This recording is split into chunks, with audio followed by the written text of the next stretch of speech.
So Moin had a question about in the money and out the money, and anything you buy in the money and the price is going to move up, you're still going to make profit out of it.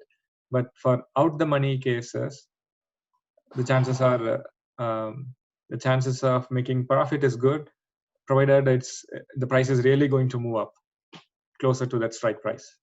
As much as it goes closer to the strike price or the rate at which it goes, it can go faster or slower. Based on that, the premium keeps increasing.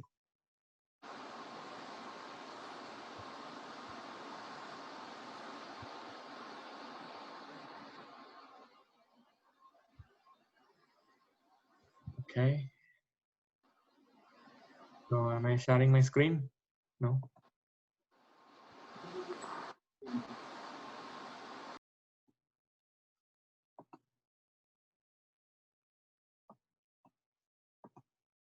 Okay, let's continue.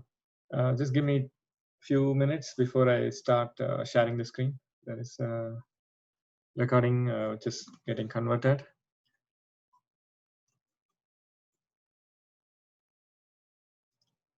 Okay, any questions so far? I think, yeah, a few questions I already answered. Still, anyone has any question about call, put, what we discussed? No? We're good to continue? Okay. I have a question. Ambika here. Yes. When we say in the money, like the stock price is slightly lower, but the premium is somewhat equal. When you combine the stock price and the premium price, then when you combine the strike price and the premium price, it is somewhat equal to the stock price, right? So options always trade in a minimum of hundreds, right? So right. in that case, why do I even buy an in the money option? I'd rather buy a direct stock itself, right? So why is the premium for in the money higher, and why is it equal to the stock price? That is my first question. My second question is, if the premium is somewhat equal to the stock price, how does it get actually traded? Why do people actually buy the stocks options rather than the direct stock itself? Okay, to answer both the questions, the common thing is, so who buys option, we have to first understand. To some extent, we all are speculating and buying the option. The real purpose of buying option is for investors who want to lock the price. If I theoretically go by the definition, there is some economics involved here. To avoid the volatility of price, let's say the commodity prices are fluctuating. Let's say I need a milk to manufacture ice cream, and the milk price keeps changing from $1 to $10, and I don't like this volatility. Let's say I want to lock the price for $5 at a future date after 3 months.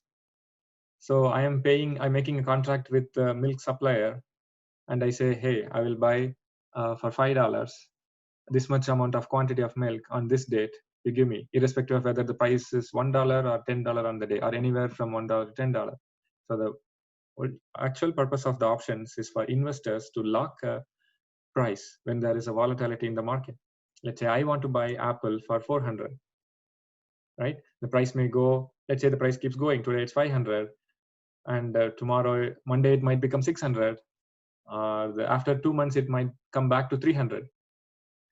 So I go and tell my brokerage, or let's say the contract is with the brokerage, assume for a simplicity. Hey, I want to buy Apple for 400. What is the premium you charge me? Okay, the brokerage says, okay, for 400 you want? Okay, this is the premium. 410, let's say I see only 410 here. Let me share the screen in a few minutes. For 400, the price is 90 bucks, they say. Okay, I would say, okay, today's price is 495. Forget today's price. I want to make a contract on a specified date, that's expiry date, and my strike price is 400, and I pay a small premium today. The small premium here is the difference between today's current market price and the strike price, right? For most in the money cases, this is the scenario.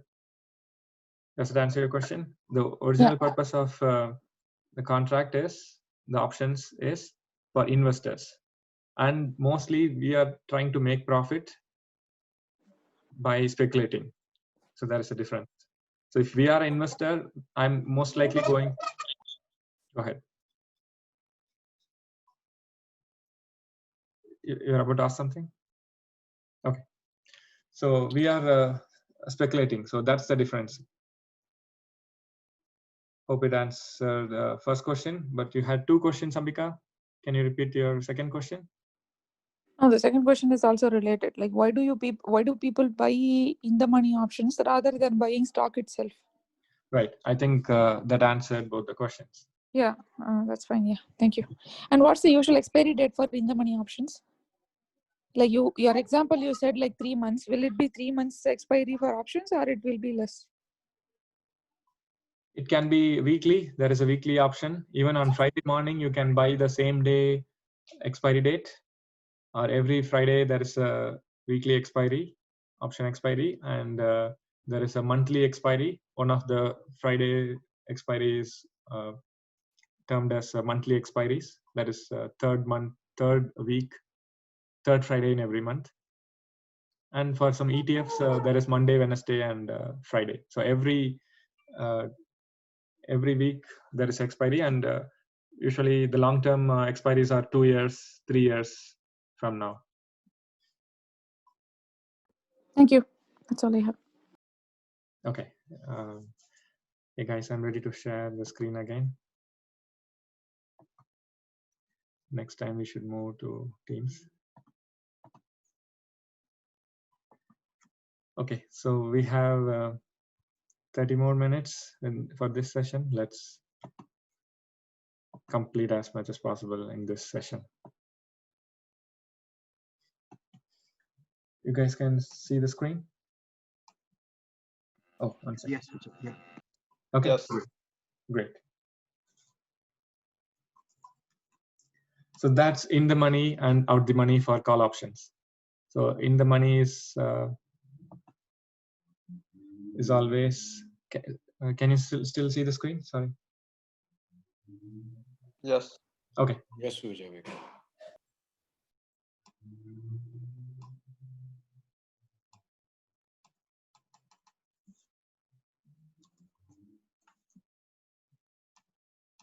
Yeah, give me a second, guys. Sorry.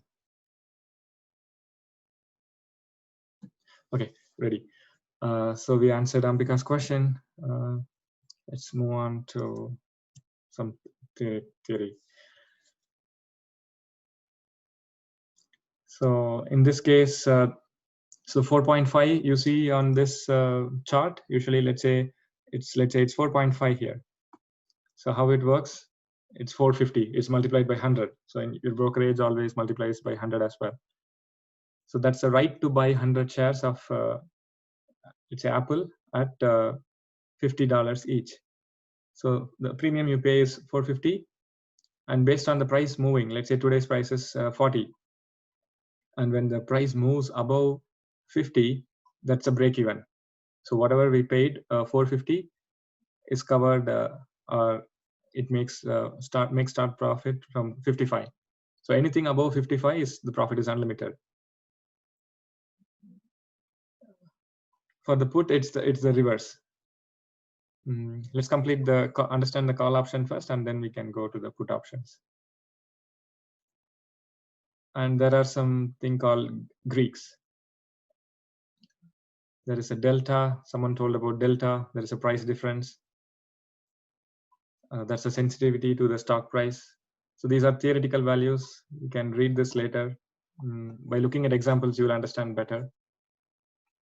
So let's move to this one. Just for time being, understand that these are the parameters with which the option, the call price is valued. The premium price are valued, how it changes.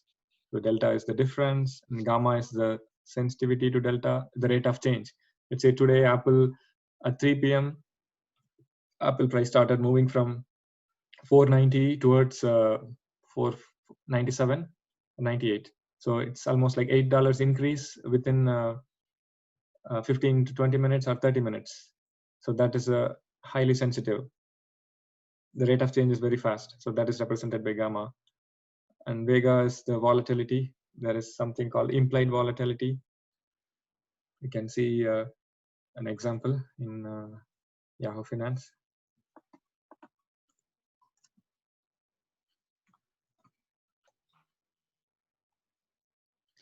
Hey Vijay, quick question.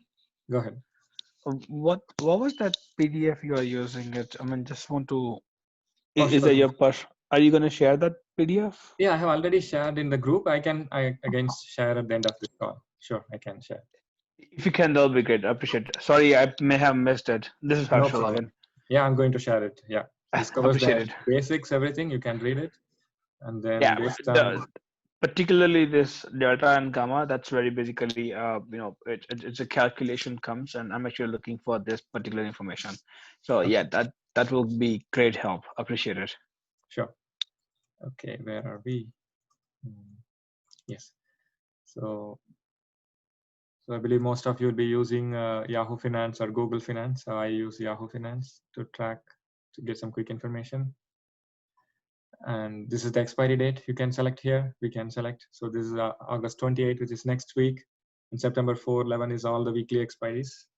Up to 2022 we have. That's the longest one, which Yahoo is getting the data. And it can be shown as a list or straddle. Let's choose. The straddle is the one which shows call and put both. To understand more about some parameters, delta. Does it show delta? No. Okay, we can learn about delta later, but there are a few things we will understand here. So it is in the money at 495. Anything below 495 is in the money. And if you see, this is the last traded price. Today, last traded premium for this 495 is 13.3. And yesterday it should have been 3, somewhere 3 or 3.5, because it increased almost $10 today compared to yesterday's closing price. So yesterday, if we bought call option for Apple at this strike price for today's expiry, and by today afternoon we could have sold. Again, we are looking back. We are seeing this is not guaranteed always. We need to do a lot of analysis for this to know how the price moves. But this is what happened. Yesterday's price was $3, and today it increased to 10. And before understanding the delta and gamma, we can understand there is something called implied volatility, and there is interest, the open interest, and the volume. So these are the transactions from brokerages, and they have some data. So there are 13,000 open interest, because yesterday's price was around 470 to 490, somewhere 480. So around this place there is more interest.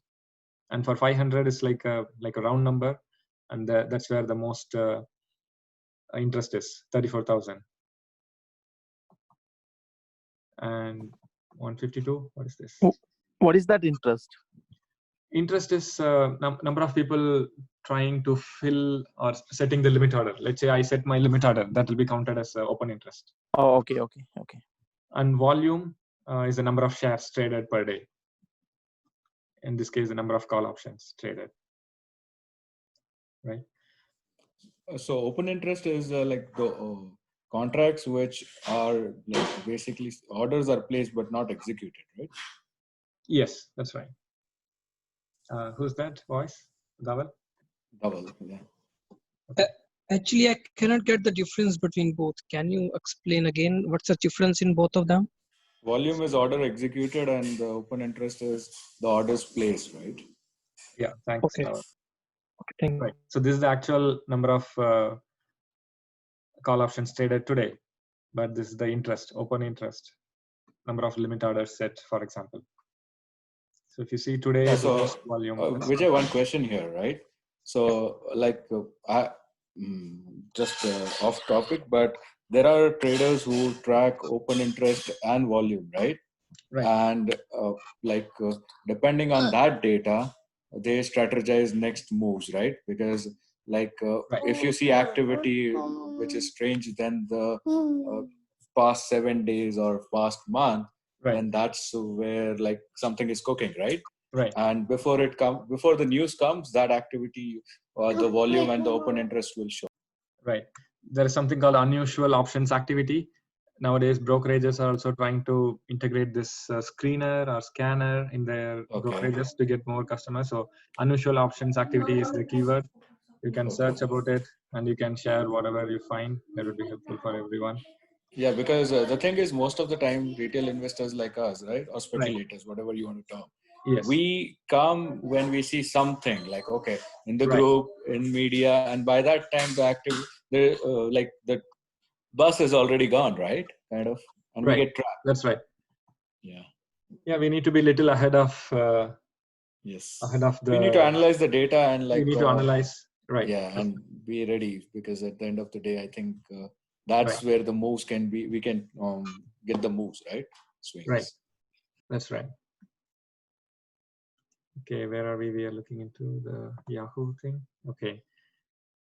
And there is something called bid and ask price. If you have already traded stocks, you might already know what is a bid and ask spread. Bid is what buyers bid for. Let's say we are buying home. There are bidders lining up. There are buyers bidding, right? So buyer's price. This is the buyer's price. Ask is the seller price. Seller is asking for the price. If you, mostly you might know from the stock, but the spread is high. The bid ask spread is high in case of options generally. Let's take in the money example. Someone is trying to draw. I don't know. Okay, thanks. Let's take in the money, and let's see. For the 495, let's take the 500 one. So it's $11 and $11.2. So the buyers are bidding for $11 and the seller is asking for 11.2. There is a 20-cent difference. So when we learn more about, when you do more transactions, it matters. So at what price you buy, the last price is close to the 19 cents. 19 cent is close to the sell price or the ask price. So we can learn more about the bid and ask later. Is there any other question till now? Okay, I have a question. Yes. So let's say Apple 450, we already got the contract for 450. So now it's 495. Okay. So I'm not going to sell the premium. I'm going to exercise the contract. So what is next? How should I exercise? Okay. What do you mean by exercise? So are you planning to purchase 100 shares? Yes. Okay, great. Then you have to talk to the brokerage. So it is exercised through the brokerage. So is that is that once I exercise, then immediate I can sell it off? Yeah, you are free to sell. You're free to sell. I mean, you plan to exercise the option and get 100 shares, and then you want to sell the shares, right? Yeah.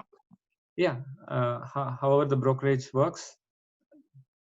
Once you get the 100 shares, you can sell immediately or hold it, whatever you want. But when you want to sell immediately, you don't have to exercise option, right? You can just sell the call option. What we can do, because the 450 and 495, the price difference is too much. Then instead we are selling the premium. We can buy the shares and we can sell the shares. Maybe I'm thinking. I'm asking a question. Okay, you can do it, but mostly if you are going to sell it immediately, it doesn't make sense. If you're planning to hold, then it makes sense. Yeah, I want to hold the stock for a week or month or years. Then it makes sense to exercise the option. But if you are planning to sell immediately, then just sell the call. So whatever we are buying, it's a BTO, buy to open. Mm-hmm. And the closing the call is sell to close. Okay, got it. Yeah. So which brokerage most of you are using? Maybe we can do a paper account from that brokerage next time. Mine I'm using Thinkorswim. Thinkorswim, okay. Vijay, quick question. So the whole idea about the exercise is like, you are in money on your option, right? Then you are going to exercise that. That means like I'm basically buying 100 stock for the what price? I mean the regular price, because that will be. I mean, think about like if it is Apple, or if it's Apple, which is like $400 or $500, and buying $500 stock one into 100 stocks, is that what is exercise about? Yes, exercise is about you're buying 100 shares at the strike price, irrespective of the current market price. Current market price may fluctuate up or down, doesn't matter. So whatever price you choose, let's say I choose 450. I want to buy 100 shares at 450. Then I have to pay a premium of $49 for one share, and I have to pay for one transaction, which is one contract. I have to pay 4,936. You are exercising options. You are not exercising stock. We are buying a contract or buying the call option. First step is to buy the call option by paying this premium. So this is a premium price, Yes. right? After When buying the premiums, now Yes. let's say end of this week or basically the next Friday, Right. my option is getting expired. I'm in the money. My options are basically green, and it's giving me, let's say, like around $1,000 plus. Okay. Right. So now I have an opportunity. Do I want to sell it, or do I want to exercise it? Correct. If I Yes. say I If you want to exercise it, if you want to exercise means you want to hold the stock for a long time. If you want to take the quick profit, whatever it has made, then you just sell the contract, sell the call option. okay. But if I say exercise, that means I'm going to hold this option, not the stock. Correct. If you are going to sell the option, it's If done. I'm not, no. On the next Friday when my option is getting expired, right? Right. So like next Friday my option is getting expired. I'm already in green. So on Friday I can decide, do I want to exercise or do I want to sell? Correct. Yes. As a buyer of call or put, as a buyer, we have more flexibility. You can close by selling the contract, or you exercise the contract or you anytime, exercise the stock anytime before the expiry date. Remember, as a buyer, we paid the premium and we have the flexibility to do whatever we want. Is it clear? But it's all about the option, not the stock, correct? Because yes, it's about the it's $4,000. The whole thing is like it's $4,000 or $5,000 which you have put, like, right. Which you have invested. Right. Let's say this. You just like the way I understand it. Sorry if I misunderstand it, but the way I understand it was like, and on the expiry date when you do exercise, you are basically had to buy that 100 stock from the your vendor, and that's where I was like 400, like 500 into 100 stock. That's already 5,000, like $50,000. So I was a little curious on that. It's like, do I have to pay $50,000 or I just had to, like, the amount of the $5,000 I paid, I'm just going to do exercise on that. Okay, if you are going to exercise, then we should have that much cash. $50,000. $50,000. That's right. That's right. Okay. Yeah, it's like taking delivery of that stock, right? So right. You need the full amount. You just paid the premium to block it. So either you get out of it with your profit or loss, book it, or if you want the entire lot, then you would need to convert it into like the full. You need to pay the full amount on that given day, right, Vijay? Okay. Yeah, that's right. Yeah, Dhaval explained it clearly. Yeah.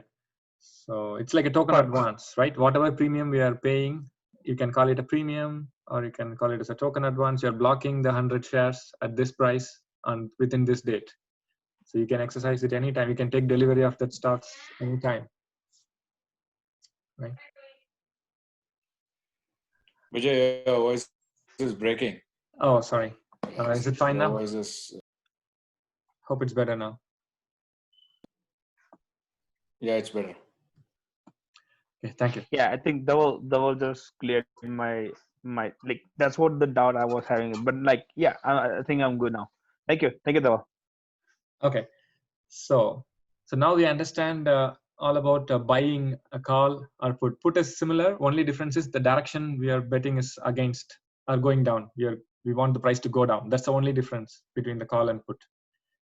And till now, what we discussed is buy. Right. We can talk about the sell as well if you guys are interested, or if you want to know more about the basics, we can continue in that direction. Or if Vijay, yes. I would say like sell is risky, and we should not be talking about that right now, because I Sure. think let's first try to make money rather than being too smart to eat the premium and then eventually end up on the other side of, right? That's good suggestion, Dhaval. That's good for beginners. That's a good. Let's Yeah, because see, discuss what happens is we get sidetracked. Oh, so many options. Oh, this is the Okay. most lucrative, right? That's right. That's right. No, But that is the risk is infinite, right? So that's the thing. right. Right. True. Let's go in this direction. Yeah. But I find there is someone who have not traded anything, but they have complete knowledge about covered call and cash covered put. Okay. So I was amazed. So another person has no knowledge. I mean, with no basics knowledge, but transacted and made a good profit in 7 transactions. Right. That those things are like, wow. So I have not traded in this market. I'll be honest. I don't have an account yet. Okay. So, Got it. yeah, Okay. I've seen Tesla at 200. Like now it's $2,000, but like I've not traded. I didn't get time, right? So that's what it is. Okay, let's stick to what we have learned. Any more questions? So we have covered about call and put options. And I have a quick question, Vijay, yes, if you ma'am. don't mind. Why they call long word? Good question. I missed explaining this one. I like to explain this one. Okay. So do you understand? Everything is just buy and sell. There are just 2 options, 2 transactions, right? Buy and sell. Bull and bear, call and put, right? There is one more terminology you brought, which is good. So what is a long? When I buy a stock today and I want to hold it for a long time, what is it called? I'm long on that, on the buy, right? I want to sell it. Optimism, right? Optimism, right? So right. That is long. That means long. So long. I'm going long. That's all. Simple. So I bought, and I'm for a long. I'm in for long. That explains it, I believe. So whenever it's long term, it is long. That's it. What's the other one? Short. Long and Satyam. What's the other one? Yeah, it's short. It's short, right? Short. Yes. Yeah, short selling context I explained in the beginning to understand the different terminologies. So that is when you sell first and buy later, that is short selling. So it's the same concept. When you say short, it's like short term. It's more of a short term thing, short term trading. You buy and sell in a short term. It could be a short selling as well. So long means your long term investment. Even a long call has a long expiry. Right? Okay. That's it. Yeah. Yeah, I thought like it's associated with time, like if it is like within a day or. It is over months or years. Oh, okay. It's definitely months, 6 months, 9 months, or 1 or 2 years or 5 years. Anything in terms of long-term investment is long. Long. Okay. If you are thinking short-term, anything below swing trading is short. Okay. Right. So we have 10 more minutes, guys. Thanks everyone for your time. Do you still have any questions? We can take questions for 10 more minutes, and then we can customize for next week or future course. So for whatever you explained today, we need margin account, right? We need margin account for short selling, for day trading, not for options. Options we don't need. We don't need to have a margin account. In Canada, TFSA and RRSP, you should be able to buy a put or call, buy a call or put. Okay. But and even US, yeah. Even in the margin account, there is I don't know if it is for everybody, but like in margin account, it's requirement, right? Like don't you have to have like 25-30K in the account, then only you should be able to do a margin? Oh yes, margin account. The purpose of margin account is to have more money. Then the margin account will have a requirement like 25,000. Only after 25,000 you can buy this. You can buy a call. So there is 4 levels in Questrade. I'll take the example of brokerage in Canada. I think mostly it is similar. There's 4 levels of options. Is that mean So- somebody said like if Mhm. anyone said, okay, Apple, I'm bullish, Apple, I'm bearish. If they use this kind of the word, we have to understand they are doing option, right? Not necessary. They are just betting the stock price to go up or down. When I say bullish, I want the price to go up. When I'm bearish, I want the price to go down. Simple. That's right. Right. So to answer the question, there is 4 levels in margin account. So level 2 will be similar to any registered account, TFSA, RRSP, or in US it is 401k or IRA accounts. Okay, this is the level 4. Should be similar in most brokerages, but try to understand the concept. So you need to have 25,000 for having the level 4 access in margin account. This is only for margin account, right? And what are the strategies you can play? These are the advanced strategies. So beginners, don't look into this right now. Just understand the terminology. That's fine. So the level 2 is comparable to registered account, registered retirement account, or IRA account, or TFSA account, tax-free savings account. So your, let's say TFSA and RRSP is a registered account. I call it a registered account. So a long covered call. It's simple. Long covered call is nothing but you buy a call and then close the call option by selling it. That's a long covered call. That's it. Simple. A simple one is called covered call.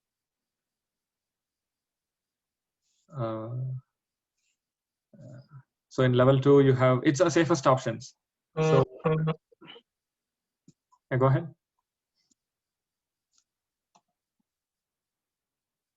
Okay. So yeah, in margin account, you need to have some minimum balance for advanced strategies. So these are all called strategies. The safest ones are long covered call, married put, long collar, and short collar. And in level 1, there is even less strategies, the less riskier ones. The more advanced you go, it's more riskier, and they need more minimum balance for enabling that option. That's only in the margin accounts. So if you are using a registered account, like retirement accounts or TFSA, then you should be good. You don't have to worry about. So the margin account is for day traders. So don't worry. Okay. And does the brokerage depend on the level, or it's the same across the board? Brokerage. Can you repeat your question? It's not clear. So when I say brokerage, is like, okay, the charges of per trade that they charge, right? Right. So is it same across all the levels, or like it has nothing to do with the levels, right? It has nothing to do with the levels, but there is a data package usually involved. There is a 15 minutes delay. Okay. To avoid that delay and reduce the commission, you can go subscribe for a data package that will reduce your commissions for the transaction. Oh, okay. They're using technology to the best, right? Yes. To make right. money. Yeah, that's right. Okay, got it. I think like if you are in the US and using like TD Ameritrade or Webull, something like that, they basically have zero commission for options as well. Only for the day traders, like who basically buy and sell, or basically short the stocks, like shorting the stocks. They are the one who has to pay the premium, like the fees are being charged for the only shorting the stocks. But if you are doing the options, it's basically you can do a day trading options, because I do that very well on TD Ameritrade and Webull. So they don't charge as long as you have over 10K in the account, 10 or 15K, something like that. That's what their minimum they want. Yeah, got it. Yeah, every brokerage has Different pros and cons, right? Webull does not have the IRA account, I believe, but they allow $0 commission on options. No, they They just have? recently started as well. They recently started. Yes, Okay. now they Yeah. have. Now they Yeah. have. Okay. Yeah. Slowly they will add new features. Yeah. When they have more customers or more clients. Right. Okay. Yes. So there is a question. Why do some people pick the date far away, like 1 year, when the strike price can be met within a month? Can they sell early also when they pass the strike price with the premium paid? So the question is why people pick a far away strike price, let's say 1 year or 2 year. The reason could be they can wait for a longer time. So if you buy a strike price, if you choose expiry date next week, then you have to sell it by Monday or Tuesday. If not, from Wednesday onwards, there will be a time delay. There's a time decay. You're going to lose all the premium starting from Wednesday, unless there is some real movement happening on Wednesday or Thursday. So this is where the intrinsic value and extrinsic value of the premium. So whenever we are seeing a premium, it has two components, intrinsic value and extrinsic value. Intrinsic value for in the money, it is mostly the intrinsic value. Maybe we can cover this in next week to answer the question which I got. Even it's a low, sorry, Yes. I think it's even a low risk as well, right? Like, if it is like you are buying option for 2022, you are basically targeting that price to reach at one point, right? Like even Right. either it's in money or out of the money, Right. but you are suspecting that this company will do better in future. Yes. So you buy a cheaper, the more longer the option is, the price will be a little premium, the premium will be a little higher. But the benefit is if the price goes at that point, like, let's say in 6 months, the price already reached to that point, then everything else is basically, the cherry on top, basically. It just, you're making more and more and more money. In short term, like, let's say your expiry date is like really near one, then basically you are losing the chance to lose more money is there. So the low risk is for the long term, the high risk is always for the short term. That's Thank you, Harsh. I think Harsh explained the question perfectly. Yeah, in short term, it is riskier and the reward is higher. But if you want to do a relaxed trading, choose a longer one. That's the reason some people choose a longer one. And we are end of the session, guys. Thank you for your time. Thank you. Thank you. Have a good weekend. And post your questions in the group. It's a continuous learning. Or Please send the PDF. Sure, I'm going to send the PDF, and this 2 videos will be uploaded. You can either comment in the YouTube or keep posting question. Post your questions in the group. Yeah, we will answer. Good night, guys. Good night, everyone. Right. Thanks, Vijay. Yeah. Yeah, one question, brother. Yes. How bullish are you on Apple for next week? Next week, no